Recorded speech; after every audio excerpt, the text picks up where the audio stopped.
আসসালামু আলাইকুম রহমতুল্লাহি ওয়া বারাকাতুহু।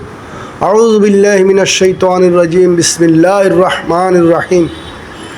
আলহামদুলিল্লাহি রাব্বিল আলামিন।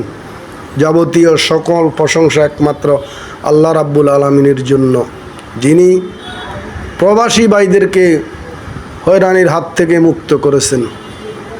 প্রথমে আমি বাংলাদেশের প্রধান উপদেষ্টা ডক্টর মোহাম্মদ ইউনূস সাহেবকে ধন্যবাদ জানাই আন্তরিকভাবে, বাংলাদেশের সকল প্রবাসী ভাইদের পক্ষ থেকে। যে সুন্দর একটা সিস্টেম উনি করে দিয়েছেন।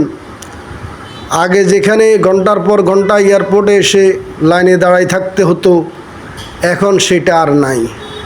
এয়ারপোর্টে যারা আছে তারা প্রবাসী ভাইদেরকে স্যার বলে সম্বোধন করতেছে, অতি দ্রুত গতিতে কাজ সম্পন্ন করতেছে। এর আগে প্রবাসীদের কান্না আপনারা শুনেছেন, প্রতিদিন ইউটিউব ফেসবুকে প্রবাসী ভাইদের কান্নায় কয়েকদিন আমি নিজেও কেঁদেছি। যে লাগেজে করে স্বর্ণ আনছে পরিবারের জন্য, এগুলা হাতায় নিয়ে গেছে, তারপরে বিভিন্ন মালসামানা লাগেজ কেটে নিয়ে গেছে, লাগেজ বদলে ফেলেছে, কত রকমের হয়রানি। এই হয়রানির হাত থেকে বাংলাদেশের প্রবাসী ভাইয়েরা আজকে মুক্ত। আমার ভাই আজকে এসেছে, এই পর্যন্ত সে 9 বার এসেছে। আমাকেও বলল, ভাইয়া এই আজকের মতো আসা বাকি 8 বারে আমার হয় নাই। অনেক পেরেশানি, অনেক ক্ষতিগ্রস্ত হয়েছি।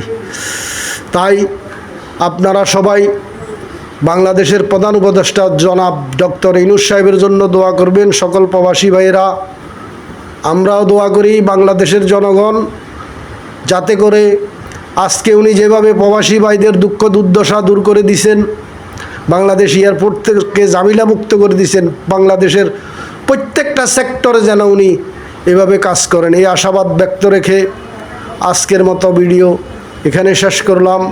আসসালামু আলাইকুম রহমতুল্লাহি ওয়া বারাকাতুহু।